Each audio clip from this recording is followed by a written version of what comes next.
ITV. Kati nze eddembe ly'endaba eriri wano mu nsi ddene nnyo omuntu avuma ne pulezidenti eddembe eriri mu nsi ya Uganda wano ekulemberwa pulezidenti Museveni esewo omuntu avuma ne pulezidenti ku leediyo n'amukuba katuuni. Nze naliwo ku mulembe gw'Obote Obote tu ng'oyogera ki? Obote tu namulaba Amini namulabako terinze teryanimba ku kyamini Obote nga oyogera ki bakusibako gwa buyeekera. Ebyo ebigambo byogerwa chairman we NRM ow'ekitundu kino ng'olina ky'okoze butereevu n'oba yagadde mukamusajja yenna bakuteekako gwa buyeekera. Omunyu ne bakusanga n'omunyu mu nva awaka enva omunyu sukaali gwani ali omunyu.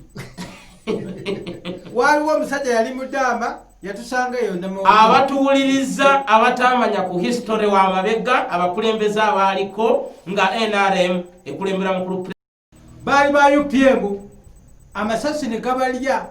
Waliwo ne mukoddomu bamuyitanga Mukasa fe tulina n'ebiso fe twalina emmotoka wakazi werenya abasajja bagenda nazo tivi baazitwala Entebbe engoye zaffe zonna baazitwala abasajja ebiseera ebyo naye olwaleero luno tulina we tutuuse Uganda omuntu waddembe okwekolera emirimu gye na biki byayagala okwetuusaako nga tewali mukulembeze ali mu buyinza yenna amukuba ku mukono. Naye nga omusajja bannanga atukuumye abasajja waliwo abafudde nyinza okumenyayo nga Gaddafi yafiira bwereere.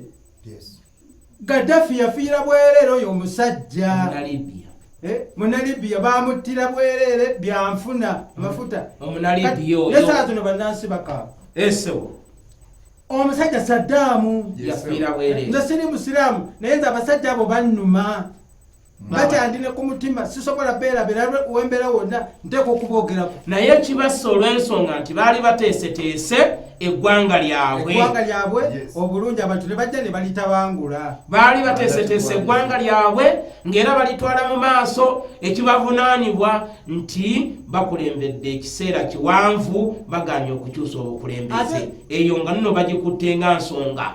Naye mu kyo amakulu gaakyo nti nno singa omukulembeze ateekateeka eggwanga ng'alitwala mu maaso abali mu ddiiro bagamba nti twandibadde tumuwa omwaganya n'ateekerateekera eggwanga n'alitwala mu maaso nga bwe kiba kisaanidde okukolebwa. Ate eriyo abagamba ng'omusajja agende alagawo. This is ITV Uganda.